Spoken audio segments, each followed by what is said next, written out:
Paid reviews அப்படின்றது நம்ம YouTube பற்றி பேசி யூடியூப்ல உட்காந்துக்கிட்டு அது பிறகு இன்ஸ்டாவில் உட்காந்துக்கிட்டு போஸ்ட் போடுறாங்க பார்த்தீங்களா, படம் வெளிவரும்போது போடுறவங்க மட்டும்தான் இந்த பெய்டு பிரச்சனையில் வந்து நிற்கிது. ஸோ அதுதான் டிபேட் அங்கே போச்சு.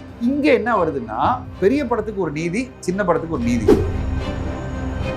பெரிய படத்தை நான் வந்து எந்த படம் கொடுத்தாலும் கொடுக்கலாம்னு ரிவ்யூ பண்ணுவேன். ஏன்னா எனக்கு வந்து சப்ஸ்கிரைபர் இருக்காங்க, எனக்கு வந்து வியூஸ் வரணும். ஆனால் சின்ன படம் வரும்போது எனக்கு பணம் கூட நான் ரிவ்யூ பண்ணுறேன். என்ன காரணம்னா, சின்ன படத்தை ரிவ்யூ பண்ணனா யாருமே பார்க்க போகுது. அப்போ எனக்கு வந்து எஃபோர்ட் வேஸ்ட்டாக போகுது.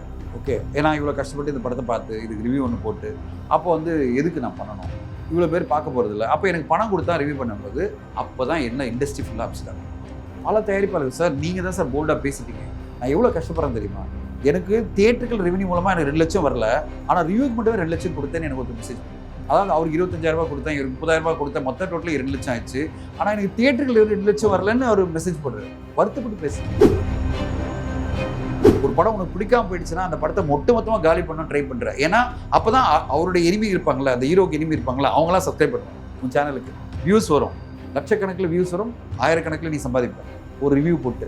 அப்போ உனக்கு டார்கெட் ஃபுல்லாக எப்படி இருக்குன்னா, எப்படியாவது சம்பாதிக்கணும். பெரிய படங்களில் வியூஸ் மூலமாக சம்பாதிக்கணும், சிறு படங்களில் ப்ரொடியூசர்கிட்ட சம்பாதிக்கணும். இது எப்படி நியாயம்? ஒரே நியாயம் தானே இருக்கும். ஒரே நியாயம் என்னன்னா, நான் எல்லா படத்தையும் ரிவ்யூ பண்ணுவேன். பெரிய படத்தில் வரலாம், நிறைய பணம் வரலாம், சின்ன படத்தில் வராமல் இருக்கலாம். பட் ஆனால் ரிவ்யூ என்பதை நான் அப்ஜெக்டிவாக நியாயமாக சரியாக ரிவ்யூ பண்ணுவேன். டேரக்டாக காசு கொடுத்து ரிவ்யூ போட சொல்றது உண்டு. பெய்ட் ரிவ்யூஸ் ஆடுமே கொடுக்குறாங்க இல்லையா, பெரிய பெரிய படங்கள் அதுவும் கொடுப்பாங்க. அது ஆடு கொடுத்தனா அந்த படத்தை பற்றி நெகட்டிவாக போடுவாங்களா, போட முடியும்.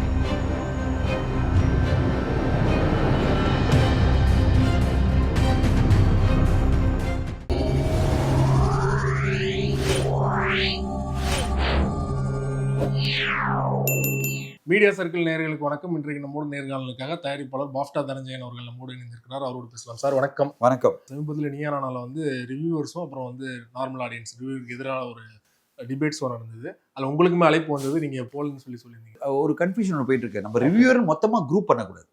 அந்த டிஸ்கஷன் வந்து யூடியூப் ரிவ்யூ மட்டும்தான், not about regular reviewers. Regular reviews நிறைய இருக்காங்க, ப்ரெஸ் ரிவ்யூஸ் இருக்காங்க, ட்விட்டர் இன்ஃப்ளூயன்ஸ் நிறைய, ட்விட்டர் போஸ்ட் பண்ணுறவங்க நிறைய பேர் இருக்காங்க. இவங்களுடைய பாணி வேறு. இப்போ நீங்கள் பார்த்தீங்கன்னா நியூஸ் பேப்பரில் எழுதுறவங்க, அப்புறம் ட்விட்டரில் எழுதுறவங்க, இந்த மாதிரி இன்ஸ்டா எழுதுறவங்கலாம் பார்த்தீங்கன்னா அவங்க படத்தோடய ட்ராவல் பண்ணுவாங்க பிகினிங்லேருந்து. இப்போ நீங்கள் பார்க்குறீங்களா, டைம்லைனில் பார்த்தீங்கன்னா ஒரு படத்தோட அனௌன்ஸ்மெண்ட் வருது, இப்போ டிஎன்ஏ ரிலீஸ் வருதுன்னா அவங்க போட்டுகிட்டே இருப்பாங்க. யூடியூப்பால் எதுங்க போட்டிருப்பாங்களா? யூடியூப்லாம் போட மாட்டாங்க. அவங்க யாருமே ட்வீட்லாம் போட மாட்டாங்க. இப்போ நீங்கள் வந்து ஒரு பரத்வாஜரங்கனோ இல்லை யார் எடுத்துக்கிட்டாலும், இப்போ நீங்கள் ப்ளூ சட்டை மாறன் எடுத்துக்கிட்டாலோ இல்லை வந்து சுதீரோ, அவங்களாம் அந்த ட்வீட்டே போட மாட்டாங்க. இந்த படத்தோட ட்ரெய்லர் வந்திருக்கு அப்படிலாம் அவங்க போட மாட்டாங்க. ஏன்னா அவங்க ரிவ்யூவராக யூடியூப்ல மட்டும்தான் அவங்க கான்சென்ட்ரேட் பண்ணுவாங்களே தவிர இந்த சோஷியல் மீடியா போஸ்ட்லாம் பண்ண மாட்டாங்க. அப்போ நம்ம டிஃப்ரென்ஷியேட் பண்ணணும். ரிவ்யூவர் வேற, இது வேற. இவங்கெல்லாம் வந்து நீங்கள் சோஷியல் மீடியாவில் பார்க்குறவங்கலாம் அவங்க வந்து ரிவ்யூன்றது ஒன் ஆஃப் தேர் ஜாப் தான். அவங்க வந்து சோஷியல் மீடியா இன்ஃப்ளூயன்சஸ், படத்தை ப்ரொமோட் பண்ணிகிட்டே இருப்பாங்க. அதில் எக்ஸாம்பிள் நீங்கள் எடுத்திங்கன்னா ஸ்ரீதர் பிள்ளையிலேருந்து ஆரம்பிச்சு அவர்லாம் நம்ம பிக் டேடின்னு நாங்கள் சொல்லுவோம், பிக் டேடி ஆஃப் சோஷியல் மீடியான்னு சொல்லுவோம். அவர் ஸ்ரீதர் பிள்ளை, ஸ்ரீதேவிலேருந்து அது பிறகு வரப்போ ரமேஷ் பாலா, அப்புறம் ராஜசேகர், ஹரிச்சரன், சித்து, சதீஷ்குமார் அப்படின்னு நிறைய பேர் இருக்காங்க, ராம்குமார் அப்படின்னு ஒரு 100 பேர் இருக்காங்க. இவங்க எல்லாருக்குமே பெரிய ரீச் இருக்குது. இப்போ மீனாட்சி சுந்தரம் தமிழில் பார்த்தீங்கன்னா மீனாட்சி சுந்தரம், அப்புறம் தேவராஜ் தினகரன் அப்படின்னு நிறைய பேர் இருக்காங்க. தமிழ்லையும் ஒரு 30-40 பேர் இருக்காங்க. இப்படி ஒரு 100 பேர் இருக்காங்கல்ல, இவங்க வந்து படத்தோடய ட்ராவல் பண்ணுறாங்க. இவங்க வந்து பணத்தை வாங்கிட்டு ரிவ்யூ பண்ணுறாங்கலாம் கிடையாது. இவங்க முதலேருந்தே வந்து படத்தோட ஐக்கியமாயிட்டு படத்துடைய ப்ரொமோஷனுக்காக சப்போர்ட் பண்ணிகிட்டே இருப்பாங்க. அவங்களுக்கு வந்து பட தயாரிப்பாளர்களும் பணம் கொடுப்பாங்க. எதுக்கு? என் படத்தை ப்ரொமோட் பண்ணுங்க. பிகினிங்லேருந்தே அவங்க எதுக்கு பண்ணணும் இல்லைன்னா, அவங்க ட்விட்டர் ஹேண்டில் வச்சுட்டு உங்கள் படத்தை ப்ரொமோட் பண்ணிட்டு இருப்பாங்களா? They're doing a job. அதாவது அவங்களுடைய சோஷியல் மீடியா ஹேண்டில் அந்த படத்தை ப்ரொமோட் பண்ணிகிட்டே இருப்பாங்க. They're call social media influencers where they communicate the film. எல்லாருக்கும் தெரியப்படுத்துறாங்க. இந்த ட்ரெய்லர், டீசர், ஃபர்ஸ்ட் லுக்கு, நடக்கிற நிகழ்வுகள், ஷூட்டிங், இன்டர்வியூஸ் எல்லாத்தையும் ப்ரொமோட் பண்ணிட்டு இருப்பாங்க. அதனுடைய பார்ட் ஆஃப் த ஜாப் தான் ரிவ்யூ ஆஃப் த ஃபிலிம். ஆனால் அந்த ரிவ்யூ வரும்போது அவங்க நியாயமாக அவங்களுக்கு என்ன தோணுதோ 3 ஸ்டார், 3.5 ஸ்டார், 2.5 ஸ்டார் அப்படி கொடுத்து அவங்க முடிச்சிடுவாங்க. அது பிறகு அந்த படத்தை ப்ரொமோட் பண்ணுறதெல்லாம் விட்டுருவாங்க. அந்த படம் மோசமாக இருந்ததுன்னா அதை பற்றி எழுத மாட்டாங்க, ட்வீட் பண்ண மாட்டாங்க. அது வரையும் பண்ணிகிட்டே இருப்பாங்க. அதோட ஒரு பேக்கேஜாக பார்த்தீங்கன்னா இந்த இன்ஃப்ளூயன்சஸ் எல்லாருமே அவங்களுடைய பேக்கேஜ் எப்படின்னா பிகினிங்லேருந்தே பூஜையிலேருந்து ஆரம்பிக்கும், ரிலீஸ் ஆகி ரிவ்யூ வரையும் முடிச்சிருவாங்க. அது படம் ஹிட் ஆச்சுன்னா ஒரு 2-3 ஃபர்தர் போஸ்ட் போடுவாங்க, இல்லைன்னா அதோட நிறுத்திடுவாங்க. இதுக்கு ஒரு பேக்கேஜாக அவங்களுக்கு ஒரு பணம் கொடுக்கப்படும். இது வந்து பெய்டு கிடையாது. இது வந்து நீங்கள் பெய்டு இன்ஃப்ளூயன்சர் அப்படின்னு சொல்லக்கூடாது. அவங்களுக்கு ப்ரொமோஷன் பண்ணுறதுக்கு நம்ம கொடுக்குற சம்பளமாக எடுத்துக்கலாம். அந்த நீங்க சொன்ன மாதிரி வந்து பெய்ட் ரிவ்யூஸ் இருக்காங்கன்னா அவங்களுக்கு காசு கொடுத்து படம் நல்லா படத்தை நல்லா இருக்குன்னு சொல்ல வைக்கணுமா? அதுதான் பெய்ட் ரிவ்யூஸ். Okay. இது கிடையாது. ஓகே, இவங்களுக்கு பே பண்றோம் பார்த்தீங்களா, இது ப்ரொமோஷன். இது ப்ரொமோஷன். Okay. ப்ரொமோஷன் டைப்ல கடைசியில படம் ரிலீஸ் ஆகும்போது ரிவ்யூன்னு வரும்போது அவங்க இது இவ்வளவு தூரம் ட்ராவல் பண்ணியிருப்பாங்கல்ல, அவங்க ஒன்னே ஒன்று தான் பார்ப்பாங்க, இவ்வளோ தூரம் பில்டப் பண்ண வச்ச என்ன படத்தை கடைசியில் நான் மொக்க படத்தை கொடுத்துருப்பேன் அப்படின்னு சொல்லிட்டு அவங்க என்ன பண்ணுவாங்க, சில டைம் ரிவ்யூ பண்ணால் போயிடுவாங்க. சில பேர் ரிவ்யூ போட மாட்டாங்க. அவங்க நான் பார்த்துருக்கேன், சார் மொக்கையாக இருந்த சார் படம், இவ்வளோ தூரம் நாங்கள் இத்தனை ட்வீட் போட்டிருக்கோம், கடைசியில் சரி நீங்கள் சம்பளம் கொடுத்தீங்க அதுக்கு நாங்கள் இவ்வளோ தூரம் ப்ரொமோட் பண்ணோம் அப்படின்னு சொல்லிட்டு அதோட ஒதுங்கிடுவாங்க. ஸோ அவங்கள வந்து நீங்கள் இதில் லிங்க் பண்ணக்கூடாது. அவங்க இது வந்து ஒரு படத்தினுடைய part and parcel of the journey of a film. இவங்க கிடையாது. இப்போ இப்படி வரும் யூடியூப் ரிவ்யூவர்ஸ் யாருன்னா படம் வரி வரும்போது மட்டும் அப்படியே வேக்கப் ஆகும். அப்போ தான் அவங்க உள்ள வருவாங்க அந்த படத்தில். இங்கே தான் பெய்டுன்னு வருது. ஸோ அதனால் ஒரு டிஃப்ரென்சியேஷன் நம்ம கிளியராக வச்சுக்கணும். பெய்ட் ரிவ்யூஸ் அப்படின்றது நம்ம யூடியூப் பற்றி பேசிட்டு இருக்கோம். யூடியூப்பில் உட்காந்துக்கிட்டு அது பிறகு இன்ஸ்டாவில் உட்காந்துக்கிட்டு போஸ்ட் போடுறாங்க பார்த்தீங்களா, படம் வெளிவரும்போது போடுறவங்க மட்டும்தான் இந்த பெய்டு பிரச்சனையில் வந்து நிற்கிது. ஸோ அதுதான் டிபேட் அங்கே போச்சு. இங்கே என்ன வருதுன்னா பெரிய படத்துக்கு ஒரு நீதி, சின்ன படத்துக்கு ஒரு நீதி, இதுதான் பிரச்சனையே. நான் என்னோட இன்டர்வியூவில் என்ன சொல்லியிருந்தேன்னா, இவங்க எல்லாமே யூடியூப்பில் பண்ணுறவங்க எல்லாமே பல பேர் பேருன்னு நம்ம இறங்கி திருப்பி பேசிட்டு இருக்கோம்னா பல பேரினுடைய எண்ணம் என்ன ஆயிடுச்சுன்னா சில பேர் எக்ஸப்ஷன், அந்த சில பேர் எக்ஸப்ஷன் தான் பேசியிருக்கேன். அந்த எக்ஸப்ஷன் பீப்புள் அவர் ஆரம்பித்து பரத்வாஜரங்கன்னு வரிசையாக அவர் 8 பேர் இருக்காங்க. அதில் நேமாக ஒரு எல்லாரும் டப்புன்னு ஞாபகம் வராது. அதில் நான் ஃப்ளோவாக பேசிட்டு இருக்கும்போது எல்லா பேரும் ஞாபகம் வராது. ஒரு 8-9 பேர் இருப்பாங்க. அதில் சில பேர் எனக்கு கால் பண்ணி திட்டினாங்க, சார் நான்லாம் எங்கே சார் பணம் வாங்கியிருக்கேன், என்னையும் சொல்லிட்டு கெடுதல்டிங்க அப்படின்னாங்க. ஐயோ என்னங்க மிஸ் ஆயிடுச்சிங்க, எனக்கு ஞாபகம் இல்லைங்க அப்படின்னு சொன்னேன். இப்போது ஒரு ப்ளூ சட்டை மாறல ஆரம்பித்து நம்ம வந்து பரத்வாரங்கன், சுதீர், கார்த்திக், அப்படி வரிசையாக யூடியூப்பில் இருக்கிற ஒரு 8 பேரை நம்ம சொல்ல முடியும். அந்த 8 பேரை பார்த்தீங்கன்னா படம்லாம் நீங்கள் இன்ஃப்ளூயன்ஸ் பண்ண முடியும். ஓகேங்களா, பேச முடியாது. எனக்கு மிகப்பெரிய நண்பர்களாக இருக்க பல பேர் இருக்காங்க அந்த மாதிரி. ஆனால் என் படத்தை வந்து அவ்வளோ மோசமாக ஒரு ரிவ்யூ கொடுப்பாங்க, நான் ஒன்றுமே சொல்ல முடியாது. ஏன்னா அவங்க கிளியராக சொல்லுவாங்க, நட்பு வேற ரிவ்யூ வேற. நானும் அதை ரெஸ்பெக்ட் பண்ணுவேன். நான் அதை அவங்க ரிவ்யூ போட்ட பிறகு தான் எனக்கே தெரியும், ஐயோ இவ்வளோ மோசமாக கொடுத்துருக்கானே அப்படின்னு நினைப்பேன். அப்புறம் 2 நாள் கழிச்சு நான் கேட்பேன், இவ்வளோ மோசமாக கொடுத்தா என்னடா இப்படி மோசமாக போட்டிருக்க அப்படின்னு. இல்லை ஜிடி எனக்கு கனெக்ட் ஆகலை அப்படின்வாங்க. சரி ஓகே அடுத்த கட்டம் போகலாம் வா, அப்படி அடுத்த வேறு டாபிக் பேச ஆரம்பிச்சிடும். ஏன்னா இட்ஸ் ஓகே, அவருடைய பாயிண்ட் ஆஃப் வியூ நான் வந்து அக்செப்ட் பண்ணி தானே ஆகணும் அப்படின்னு போயிடுவேன். அது வந்து எந்த வகையிலும் நம்மளுக்குள்ள ஒரு டிவிஷன் வராது. ஆனால் இவங்க எல்லாருமே இதில் இருக்கிற வந்து எக்ஸப்ஷன் கேஸ் தவிர மீதி பேர் எல்லாருமே பெரிய படத்தை நான் வந்து எந்த படம் கொடுத்தாலும் கொடுக்கலாம்னு ரிவ்யூ பண்ணுவேன். ஏன்னா எனக்கு வந்து சப்ஸ்கிரைபர் இருக்காங்க, எனக்கு வந்து வியூஸ் வரணும். ஆனால் சின்ன படம் வரும்போது எனக்கு பணம் கூட நான் ரிவ்யூ பண்ணுறேன். என்ன காரணம்னா சின்ன படத்தை ரிவ்யூ பண்ணனா யாருமே பார்க்க போகிறது இல்லை. அப்போ எனக்கு வந்து எஃபோர்ட் வேஸ்ட்டாக போகுது. ஓகே, ஏன்னா இவ்வளோ கஷ்டப்பட்டு இந்த படத்தை பார்த்து இதுக்கு ரிவ்யூ ஒன்று போட்டு அப்போ வந்து எதுக்கு நான் பண்ணணும், இவ்வளோ பேர் பார்க்க போகிறது இல்லை. அப்போ எனக்கு பணம் கொடுத்தா ரிவ்யூ பண்ணும்போது அப்போ தான் என்ன இண்டஸ்ட்ரி ஃபுல்லாக அப்செட் ஆகும். இண்டஸ்ட்ரி என்ன சொல்லுதுன்னா, எல்லாம் இண்டஸ்ட்ரி ஃபுல்லாக இருக்கிற பல தயாரிப்பாளர்கள், நான் அது பேசின பிறகு பல பேர் எனக்கு மெசேஜ், பல தயாரிப்பாளர்கள், சார் நீங்கள் தான் சார் போல்டாக பேசிட்டீங்க, நான் எவ்வளோ கஷ்டப்படுறேன் தெரியுமா, எனக்கு தியேட்டர்கள் ரெவன்யூ மூலமாக எனக்கு 2 லட்சம் வரல, ஆனால் ரிவ்யூக்கு மட்டுமே 2 லட்சம் கொடுத்தேன்னு எனக்கு ஒரு மெசேஜ் போட்டார். அதாவது அவருக்கு 25,000 ரூபாய் கொடுத்தேன், இவருக்கு 30,000 ரூபாய் கொடுத்தேன், மொத்த டோட்டல் 2 லட்சம் ஆயிடுச்சு, ஆனால் எனக்கு தியேட்டர்கள் 2 லட்சம் வரலன்னு அவர் மெசேஜ் போடுறாரு. வருத்தப்பட்டு பேசுறாரு. இவங்க தான் சம்பாதிச்சுட்டு போனாங்க, கடைசியில் எனக்கு ஒன்றுமே கிடைக்கல. ஏன்னா ப்ரெஷர் எப்படி வருதுன்னா எல்லாமே டேரக்டர், பிஆர்ஓ எல்லாருமே என்ன சொல்லுவாங்க, சார் அந்த 8-10 பேர் வந்து நீங்க பணம் கொடுக்கலாம் ரிவ்யூ போட மாட்டாங்க சார், பணம் கொடுத்துருங்க அப்படின்னு சொன்னா இவரும் வழி போட சொல்றவங்க காசு கொடுத்து வந்து நல்லதா போட சொல்லுவாங்களா, இல்ல படத்தை பத்தி போடுங்க, படத்தை பத்தி ரிவ்யூ போடுங்க அவ்வளவுதான். அவங்க அதெல்லாம் பாசிட்டிவ் நெகட்டிவ் அதெல்லாம் கிடையாது. பாசிட்டிவ் எல்லாம் நீங்க கன்வின்ஸே பண்ண முடியாது. அது வந்து அவங்க வந்து படத்துக்கு என்ன டிசைட் பண்ணாங்களோ அதான் பேசுவாங்க. ஓகே, கொஞ்சம் டோன் டவுன் பண்றதுக்கு வாய்ப்பு இருக்கு. மொத்தமா திட்டாம கொஞ்சம் டோன் டவுன் பண்ணுவாங்க. ஏன்னா பணம் கொடுத்தாங்களே, இவ்வளவு பெரிய பணம் கொடுத்தாங்களேன்னு சொல்லிட்டு. இதுக்கு எதிராக தான் நான் பேசுறேன். இதுக்கு எதிராக தான் அங்கேயே நிறைய பேசப்பட்டது. அங்க பேசப்பட்ட விஷயங்களும் அதுதான். அதாவது நீங்க ஏன் பெய்டு கேட்குறீங்க, பேமெண்ட் ஏன் கேட்குறீங்க? ஒரு ரிவ்யூவர் அப்படின்னா நீ ரிவ்யூ பண்ணமா இல்லை எல்லா படத்தையும்? அது என்ன பாகுபாடு? பெரிய படம் சின்ன படம், சின்ன படம் வந்தால் மட்டும் நீ வந்து காசு கொடுத்தா தான் ரிவ்யூ பண்ணனா அப்போ பெரிய படத்துக்கு கேட்பியா? பெரிய படத்துக்கு கேட்க முடியாதுல்ல உன்னால. ஏன் கேட்க முடியாது? ஒரு சப்ஸ்கிரைபரே கேட்பான், ஏன் ரிவ்யூ பண்ணலன்னு கேட்பான். உனக்கு வியூஸ் வருது, அதில் பணம் வருது, உன்னுடைய சப்ஸ்கிரிப்ஷன் இன்க்ரீஸ் ஆகுதுன்றதுக்காக நீ என்ன பண்ற, பெரிய படத்தை ரிவ்யூ பண்ற, அதுவும் பயங்கரமா ஸ்ட்ராங்கா பண்ற. ஒரு படம் உனக்கு பிடிக்காம போயிடுச்சுன்னா அந்த படத்தை மொத்தமாக காலி பண்ண ட்ரை பண்ற. ஏன்னா அப்பதான் அவருடைய எனிமி இருப்பாங்களா, அந்த ஹீரோக்கு எனிமி இருப்பாங்களா, அவங்களாம் சப்ஸ்கிரைப் பண்ணுவாங்க. உன் சேனலுக்கு வியூஸ் வரும், லட்சக்கணக்கில் வியூஸ் வரும், ஆயிரக்கணக்கில் நீ சம்பாதிப்ப ஒரு ரிவ்யூ போட்டு. அப்போ உனக்கு டார்கெட் ஃபுல்லாக எப்படி இருக்குன்னா எப்படியாவது சம்பாதிக்கணும். பெரிய படங்களில் வியூஸ் மூலமாக சம்பாதிக்கணும், சிறு படங்களில் ப்ரொடியூசர்கிட்ட சம்பாதிக்கணும். இது எப்படி நியாயம்? ஒரே நியாயம் தானே இருக்கணும். ஒரே நியாயம் என்னன்னா, நான் எல்லா படத்தையும் ரிவ்யூ பண்ணுவேன். பெரிய படத்தில் வரலாம், நிறைய பணம் வரலாம், சின்ன படத்தில் வராமல் இருக்கலாம். பட் ஆனால் ரிவ்யூ என்பதை நான் அப்ஜெக்டிவாக நியாயமாக ஏன் சரி ரிவ்யூ பண்ணுறேன். இது நீங்கள் பண்ணீங்கன்னா நான் அப்ரிஷியேட் பண்ணுவேன். இதுதான் நான் சொன்னேன். நேற்று வந்து நான் ஒருத்தர் பேர் சொன்ன உடனே கார்த்திக் கிருஷ்ணா பற்றி சொன்ன உடனே ஒருத்தர் ட்வீட்டே போட்டிருந்தாரு. இந்த வாரம் ஒரு எக்ஸாம்பிள் எதுக்காக நான் சொல்றேன்னா, இந்த வாரம் வந்து தக் லைஃபோட 3 படம் வந்திருக்கு. பேரன்பும் பெருங்கோபமும், பாத்திமாவும் பரமசிவம் அப்படின்னு ஒரு படம், அடுத்ததா வந்து இன்னொரு படம் மெட்ராஸ் மேட்னின்னு. இந்த 3 படங்களும் சில தக் லைஃபும் ரிவ்யூ பண்ண ஒரே ஆள் அவர் மட்டும்தான், கார்த்திக் கிருஷ்ணா. அந்த ஸ்க்ரீன்ஷாட் எடுத்து அவன் போட்டிருக்கான். இவர் மட்டும் தான் 4 படத்தையும் ரிவ்யூ பண்ணியிருக்காரு. மீதி பேர் யாருமே பண்ணல, ரிவ்யூ பண்ணல. தக் லைஃப் மட்டும் தான் பண்ணியிருக்காங்க. ஏன்? மனோராயம் தாண்டி வியூஸும் போகாது அப்படிங்கிற ஒரு நோக்கம். அப்போ எனக்கு கேள்வி இருக்கா இல்லையா? அப்போ தக் லைஃப் மட்டும் தான் வந்துதான். தக் லைஃபோட வந்து 3 படத்தை ஏன் நீங்கள் கண்டுக்கல? உங்களுக்கு ப்ரெஷ்ஷோ வச்சிருக்கு, ஃப்ரீயாக தான் படம் பார்க்க கூப்பிடுறோம், காசு நீங்கள் செலவு பண்ணல, உங்களுக்கு ஸ்நாக்ஸு காஃபிலாம் கொடுத்து படம் காமிக்கிறாங்க. ஒரு ப்ரொடியூசர் கிட்டத்தட்ட 2 லட்ச ரூபா செலவு பண்ணி ஒரு ப்ரெஷ் ஷோ ஆர்கனைஸ் பண்ணுறது. நீங்கள் கொடுக்க ஒரு மினிமம் மரியாதை ஒரு 10 நிமிஷம் பேசுங்களேன், 3 நிமிஷம் பேசுங்க. படம் பிடிக்கலன்னா 3 நிமிஷம் பேசுங்க. 3 நிமிஷம் பேச எவ்வளோங்க ஆகும்? இப்போ நம்ம உட்காந்துட்டு 35 நிமிஷம் 40 நிமிஷம் பேசிட்டு இருக்கேன், நீங்கள் எனக்கு காசாக கொடுக்குறீங்க. எனக்கு நீங்கள் பேசணும்னு நினைக்கிறீங்க, எனக்கு கேட்கணும்னு நினைக்கிறீங்க, ஒப்பீனியன் ஷேர் பண்ணுறேன், அவ்வளோதானே. இதில் என்ன ஆகிடுப்போது? எனக்கு நடுவில் ஒரு டைம் கிடைச்சது, சரி ஓகேங்க பேசலாம் வாங்க பிரதர் அப்படின்னு. இப்போ நான் கேட்க வருது, உங்களுக்கு எவ்வளோ நேரம் ஆகிடும் ஒரு 4 நிமிஷம் வீடியோ பேசுறதுக்கு? அவ்வளோ பெரிய எஃபர்ட் அவர் ரிவ்யூ பண்ணுறது. டேரக்டாக காசு கொடுத்து ரிவ்யூ போட சொல்றது ஒன்று, பெய்ட் ரிவ்யூஸ். ஆடுமே கொடுக்குறாங்க இல்லையா, பெரிய பெரிய படம் அதுவும் கொடுப்பாங்க. அது ஆடு கொடுத்தனா அந்த படத்தை பற்றி நெகட்டிவாக போடுவாங்களா, போட மாட்டாங்க? இல்லை அதுக்கும் சம்மந்தம் இல்லை. நான் நிறைய பார்த்துருக்கேன். அது பல சேனல், ஓகே பல முக்கியமான சேனல் எல்லாமே ஆடு வேற ரிவ்யூ வேற. அதெல்லாம் வந்து லிங்கே பண்ணிக்க மாட்டாங்க. அவங்க வந்து ஆடு வந்து கேம்பெயினே பண்ண மாட்டாங்க. அதாவது எங்களுக்கு ஆடு கொடுங்கன்னு கேட்க கூட மாட்டாங்க. ஓகேங்களா?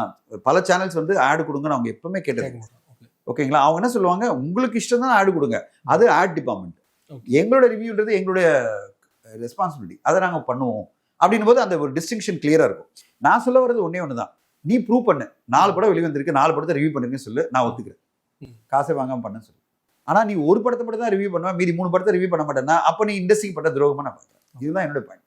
ஒரே பாயிண்ட் தான், நீ நியாயமாக கன்சிஸ்டண்டாக இரு. நான் ரிவ்யூவர்னா கன்சிஸ்டண்டாக ரிவ்யூ பண்ணிட்டே இரு. நீ 3 படத்துக்கு பண்ணலன்னா என்னுடைய பாயிண்ட் ஆஃப் வியூல நீ ஏன் பண்ணல தெரியுமா? காசு வரல, நீ பண்ணல. உனக்கு அப்போ ரெஸ்பான்சிபிலிட்டி வந்து காசு மேலே தான் இருக்கு, காசு மேலே தான் குறியா இருக்க. அதாவது பெரிய படத்தில் அத்தனை வியூஸ் போயிடுச்சு, 2 லட்சம் 3 லட்சம், நான் இதுலேருந்து 10 லட்சம் 15 லட்சம் அதுலேருந்து பணம் சம்பாதிச்சிட்டேன். இந்த சின்ன படங்களுக்கு உனக்கு யாருமே வந்து பணம் வரப்போதில்லை, ஏன்னா வியூஸ் வரப்போறது இல்லை. எதுக்கு நான் போய் கஷ்டப்பட்டு ரிவ்யூ பண்ணணும்னு நினைச்சேன்னா அது எந்த விதத்தில் நியாயம்? இதுதான் நான் கேட்ட கேள்வி. அப்போ நீ வந்து பெய்டு படம்னால பெய்டு ரிவ்யூனா அதை பண்ணியிருப்பேன், அப்படிலாம் பண்ண மாட்டேன்னு சொன்னால் அப்போ இண்டஸ்ட்ரி எப்படி வளரும்? அந்த படத்தை பற்றி ஒரு அவேர்னஸ் கூட வராது இல்லை. ஏற்கனவே அந்த படங்கள் எடுக்கிற தயாரிப்பெல்லாம் கஷ்டப்பட்டு இருக்காங்க. மக்கள் மத்தியில் எப்படி இந்த படத்தை கொண்டு போய் ரீச் பண்ணுறதுன்னு. உங்களுக்கு ஒரு ரீச் இருக்கு, உங்களுக்கு ஒரு 3 லட்சம் சப்ஸ்கிரைபர் இருக்காங்க, இல்லை 1 லட்சம் சப்ஸ்கிரைபர் இருக்காங்க. உங்கள் ரிவ்யூஸை பார்க்கறதுக்குன்னே உங்களை லாயல் ஃபேன்ஸாக லாயலாக உங்களோட ரிவ்யூ நம்பக்கூடிய லட்சக்கணக்கான பேர் இருக்காங்க. அவங்களுக்கு எப்படி இந்த படத்தை பற்றி ஒரு அவேர்னஸ் வரும்? இதுதான் என்னுடைய கேள்வி. அட்லீஸ்ட் இந்த டாபிக் வந்த பிறகு, இந்த விஷயங்கள்லாம் நான் பேசின பிறகு, இப்போ பல பேர் இதை பேசியிருக்காங்க, எல்லாரும் பேசின பிறகாவது இந்த ரிவ்யூவர்ஸ் எல்லாம் மனசு மாறி ஓகே பெரிய படங்களாலும் சின்ன படங்களாம் ரிவ்யூ பண்ணுவேன். மாறுவாங்கன்னு நினைக்கிறீங்களா? மாறினா நல்லாயிருக்கும், மாறலைன்னா நம்மளும் பேசிட்டே இருக்க வேண்டியதுதான். ஸோ என்னன்னா, இண்டஸ்ட்ரியில் மாற்றம் என்பதை மாறாத ஒன்று சொல்லுவாங்க. அவங்க எல்லாமே நண்பர்கள் தான், எல்லாருமே நண்பர்கள் தான், யாருமே எனிமி கிடையாதுங்க. அவங்களுக்கு புரியணுன்றதுக்காக அவங்கள நம்ம வந்து அக்யூஸ் பண்ணல, அவங்கள வந்து நம்ம வந்து டேமேஜ் பண்ணணும்னு நினைக்கல யாருமே, நானாக இருந்தாலும் சரி யாராலும் சரி. அது வந்து ஒரு ரிக்வெஸ்ட் தான். எல்லா படத்துக்கும் எஃபர்ட்டு கொடு. 10 படம் வந்து நான் எப்படி சார் பண்ண முடியும்னு கேட்டிங்கன்னா நியாயம். 4 படம் பண்ணு, அதில் 10 படத்தை நீ பார்க்க முடியலனாலும் ஒரு 4 படத்தை பார்க்க முடியல, அந்த 4 படத்தை ரிவ்யூ பண்ணி போட்டுருங்க. அட்லீஸ்ட் நம்ம வந்து தெரிஞ்சுக்கலாம்ல. ஒரு 4 படத்தையாவது ரிவ்யூ பண்ணிருக்கேன், அப்பா 4 படம் கூட பண்ண முடியலப்பா, 10 படத்தில் 2 படம் தான் பார்க்க முடியாது, 2 படத்தை ரிவ்யூ பண்ணுங்க. அட்லீஸ்ட் நான் ஒரு நம்புவேன்ல, நீங்கள் வந்து பணமே கொடுக்கலனாலும் வெளிவந்த 10 சின்ன படங்களில் 2 படத்தை நான் ரிவ்யூ பண்ணுவேன்னு சொன்னால் நான் நம்புவேன் நீங்கள் வந்து நியாயமாக நடந்துக்கிறீங்க. நான் ஒரு படத்தையும் பண்ண மாட்டேன், ஏன்னா எந்த படத்தையும் நான் வந்து சின்ன படம்னாலே எனக்கு கண்டுக்க மாட்டேன், ஏன்னா எனக்கு பேமெண்ட்டும் வரல. அப்படின்னா பேமெண்ட் கொடுத்த படத்தை மட்டும் ரிவ்யூ பண்ணுவேன், பேமெண்ட் கொடுக்காத படத்தை ரிவ்யூ பண்ண மாட்டேன்னு சொன்னால் அப்போ நான் எப்படி உங்கள் பேரில் ஒரு நியாயமான மரியாதை எப்படி வரும்? அப்போ யூஆர் பிகம் பெய்டு எம்ப்ளாயி. இல்லை, பெய்டு எம்ப்ளாயி தான் நீங்கள் பண்ணுவீங்க. அதாவது பேமெண்ட் வரலன்னா நான் இந்த படத்தையும் சப்போர்ட்டே பண்ண மாட்டேன். அதாவது சப்போர்ட்னா நீங்கள் ஒன்றும் ஆதரிச்சு பேச போகிறது இல்லை, அந்த படத்துக்கு ஒரு ரிவ்யூ போடுறதே சப்போர்ட்டாக எப்படின்னா பேமெண்ட் பண்ணால் தான் வரும். அதாவது எனக்கு எதர் என் வியூஸ் மூலமாக பேமெண்ட் வரணும், இல்லைன்னா ப்ரொடியூசர்லேருந்து வரணும். இப்படிப்பட்ட ஒரு மனநிலையை எப்படி இண்டஸ்ட்ரி அக்செப்ட் பண்ண முடியும்? அதனால தான் நான் பேசினேன். அதனால தான் நான் சொன்னது வந்து இந்த செக்மெண்ட் யூடியூப் ரிவ்யூஸில் இருக்கிற அந்த மனநிலை மாறணும். எப்படி வந்து சோஷியல் மீடியாவில் இருக்கிற இன்ஃப்ளூயன்சஸ், அவங்க ரிவ்யூவர்ஸ், நான் சொன்ன பேர்லாம் பார்த்தீங்களா, அவங்க எல்லா படத்தையும் பார்த்துட்டு ரிவ்யூ போட்டுருவாங்க. அவங்களுக்கு பேமெண்ட்டுக்கெல்லாம் சம்மந்தமே கிடையாது. என்னன்னா, இந்த படத்தோடு நம்ம ட்ராவல் பண்ணியிருக்கோம், அதனுடைய கல்மினேஷன் என்ன? ரிவ்யூ போஸ்ட் பண்ணிடணும், அவ்வளோ ரிவ்யூ போஸ்ட் பண்ணிட்டு அவங்க போயிட்டே இருப்பாங்க. அவ்வளோதான். அவங்க பொறுத்தவரையும் வந்து ரிவ்யூ போஸ்ட் பண்ணுவாங்க. கண்டிப்பாக அது நல்லா இல்லைன்னா கூட 2.5 ஸ்டார் 3 ஸ்டார் கொடுத்து முடிச்சிருவாங்க. அவ்வளோதான். அவங்க வேலை முடிச்சிருவோம்னா படத்தை முடிக்கிறது இல்லை. ஏன் வேலை முடிஞ்சிருச்சு, படத்தை பார்த்துட்டு ரிவ்யூ பண்ணிட்டேன். ஆனால் அவங்கள இன்ஃப்ளூயன்ஸ் பண்ண முடியாது. நீங்கள் போயிட்டு நீங்கள் எனக்கு 3.5 ஸ்டார் கொடுங்க கேட்டால் பண்ண சார் எனக்கு கிரெடிபிலிட்டி போயிடும் அப்படின்னு சொல்லிடுவாங்க. அதனால் யாருமே கேட்க மாட்டாங்க. அவங்கள வந்து அவங்க போக்கில் விட்டுருவாங்க. எப்படி ஒரு டைம்ஸ் ஆஃப் இந்தியா, இந்து, அப்புறம் வந்து தினமணி, தினகரன், தினத்தந்தியெல்லாம் நீங்கள் ஒன்றுமே இன்ஃப்ளூயன்ஸ் பண்ண முடியாது. அவங்களுக்கு படம் பிடிச்சதுன்னா டெக்கான் கிரானிக்கல் எல்லாமே அவங்களுக்கு என்ன பிடிச்சிருக்கோ அப்படி தான் போடுவாங்க. ரேட்டிங்கை நீங்கள் வாங்கவே முடியாது. அது மாதிரி தான் இவங்கெல்லாம். ஸோ இவங்கள பொறுத்தவரையும் எல்லா படத்தையும் ரிவ்யூ பண்ணுறாங்களா இல்லையா? எல்லா படத்தையும் பண்ணுறாங்க. ஒரு உதாரணம் சொல்லிடுறேன். ஆக கடவுள்னு ஒரு படம் வந்தது ஒரு 2 வாரம் முன்னாடி. டைம்ஸ் ஆஃப் இந்தியா ரிவ்யூ போட்டிருக்காங்க. மீதி பேர் யாருமே ரிவ்யூ பண்ணல. தெரியாது, நிறைய பேருக்கு வந்ததே தெரியல. எப்படி டைம்ஸ் ஆஃப் இந்தியா ரிவ்யூ போடுறாங்க? நான் ஒரு எக்ஸாம்பிள் டைம்ஸ் ஆஃப் இந்தியான்னு சொல்கிறேன். ஏன்னா மிக முக்கியமான பத்திரிகை. ஆக கடவுள்னு ரிவ்யூ வந்து அழகாக போட்டிருக்காங்க. 3.5 ஸ்டார் போட்டு அதை ரிவ்யூ போட்டிருக்காங்க. அப்போ அவங்க ஒரு பொறுப்பாக ஒரு ஆக கடவுள்ன்ற படத்தையும் வந்து அவங்க ரிவ்யூவில் போடுறாங்கன்னா சின்ன பட்ஜெட்டில் எடுக்கப்பட்ட படம் அது. அப்போ நீங்களாம் ஏன் ரிவ்யூ பண்ணல? யூடியூப் ரிவ்யூஸ் ஏன்? இதான் கேள்வி. ஆனால் அவங்க இந்த அளவுக்கு வளர்ந்தது காரணமும் ப்ரொடியூசர் தரப்புல இருந்து பணம் கொடுத்து பழக்கினதா இல்லையா? அப்படி கிடையாது. இந்த அளவு வளர்ந்தது காரணம் ஆடியன்ஸ். அவங்க படங்களை பார்த்துட்டு பெரிய பெரிய படங்கள் எல்லாமே சின்ன சின்ன படங்கள்லாம் ரிவ்யூ பண்ணி அவங்க வளர்ந்துருக்காங்க. இல்ல இந்த ரொட்டீனா பணம் வாங்குற சமீபத்தில் இது எல்லாமே இல்லை. கடந்த 2-3 வருஷமா வந்தது. இந்த 2-3 வருஷமா தான் மாறி போச்சு. அதுக்கு முன்னாடி எல்லாம் இவங்க எல்லாம் கேட்கவே மாட்டாங்க. பணமே ரிவ்யூக்கு பணமே கேட்க மாட்டாங்க. ப்ரொமோஷன் பணம் கேட்பாங்க. அதாவது என்னுடைய ஆடு போடணும்னா எனக்கு பணம் கொடுங்க. இதெல்லாம் நியாயம்தான். சார் என் சேனலில் வந்து நானே போட்டிருக்கேன். பல யூடியூப் சேனலில் ரிவ்யூ சேனலில் வந்து ரிவ்யூ ரிலீஸ்க்கு முன்னாடி நான் பணம் ஆடு கொடுத்துருக்கேன். எது கொடுத்துருக்கேன்னா இந்த படம் என் படம் வெளிவரதுக்கு முன்னாடி வரப்போற படங்கள்ல 2-3 வாரத்துக்கு நான் ஆடு கொடுப்பேன். ஒரே காரணம்னா அந்த வெளிவர படங்கள்லாம் பெரிய படங்கள். அந்த படங்கள்ல நம்ம ஆடு வந்தா மக்கள் பார்ப்பாங்கல்ல படம் வருதுன்னு. அது வந்து publicity. That's nothing to to with the review. நான் இவங்களுக்கு எப்படி சோஷியல் மீடியா இன்ஃப்ளூயன்சர்ஸ்க்கெல்லாம் பணம் கொடுத்து நீங்கள் எல்லாருமே ட்வீட் பண்ணிட்டே இருங்க, என் படத்தை பற்றி கிரியேட் பண்ணுங்க சொல்கிறது வந்து ஒரு பப்ளிசிட்டி வேலை. அவங்களும் அதை பண்ணுறது வந்து பப்ளிசிட்டி வேலை. அதுக்கும் ரிவ்யூக்கும் சம்மந்தமே கிடையாது. அந்த யூடியூப் சேனலில் நான் பப்ளிசிட்டி பண்ணிட்டு வரேன்னா அதுக்கும் ரிவ்யூக்கும் சம்மந்தமே கிடையாது. ஆனால் நான் பப்ளிசிட்டி பண்ணாலும் ரிவ்யூ பண்ணணும் எனக்கு காசு கொடுன்னு சொன்னால் என்ன அர்த்தம்? அதுதான் என்னோட பிரச்சனை. என்னோட பிரச்சனையே ரிவ்யூ என்பது வேறு, பப்ளிசிட்டி வேறு. நீங்கள் முதல்ல சொல்லலாம் சார் என் சேனலில் பப்ளிசிட்டி பண்ணதுன்னா இவ்வளோ காசு கொடுங்க. அது முதல்ல போட்டுவாங்க. எல்லா வீடியோக்கும் இது மாதிரி நான் நடுவில் வீடியோ போடுறேன் அப்படின்னு சொல்லி காசு கொடுத்து வீடியோ பப்ளிசிட்டி பண்ண தப்பே கிடையாது. அதுன்னு இருக்கு. அவங்க சேனல் நம்ம யூஸ் பண்ண நினைக்கிறோம், அந்த சேனலுக்கான ரீச்சை நம்ம வந்து அடைய நினைக்கிறோம். இப்போ உங்கள் சேனலை வந்து நான் வந்து அட்வர்டைஸ் பண்ணேன்னா நீங்கள் அமௌண்ட் கேட்க தப்பே கிடையாது. That is not influencing you. என்னோட இன்டர்வியூ வரதுக்கு முன்னாடி ஒரு ஆடு கொடுக்குறேன்னு வச்சுங்களேன், அது என்ன தப்பு? நான் என் படத்தோட ஆடு தானே கொடுக்குறேன், அது காசு கொடுக்குறேன்ல.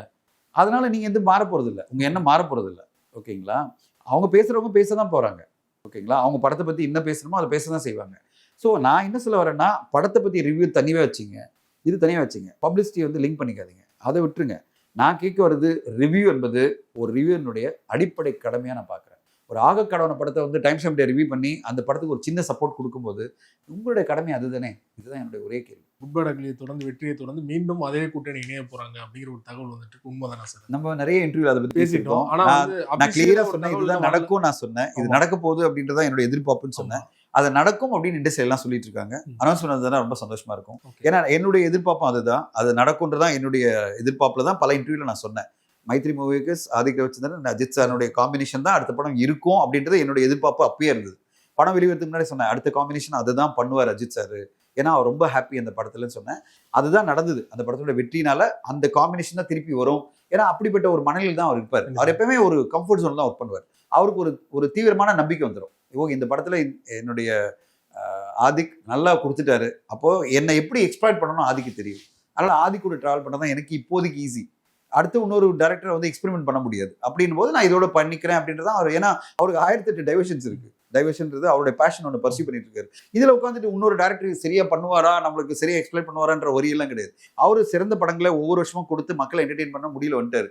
அப்படி இருக்கும்போது சேஃப் பெட்டா யாரு அப்படின்னா இன்னைக்கு ஆதிக் ரவிச்சந்திரன் ப்ரூவன் டைரக்டரா இருக்காரு. அதனால அந்த காம்பினேஷன் தான் வரதுக்கு அதிக வாய்ப்பு இருக்கு. ஆனா அஃபிஷியலா வரும்போது நம்ம அதை பத்தி நிறைய பேசலாம். ரொம்ப நன்றி சார். சினிமாவில் நிறைய அப்டேட் தொடர்ச்சியாக கொடுத்தீங்க, தொடர்ச்சியாக கொடுக்கணும். நன்றி சார். தேங்க்யூ.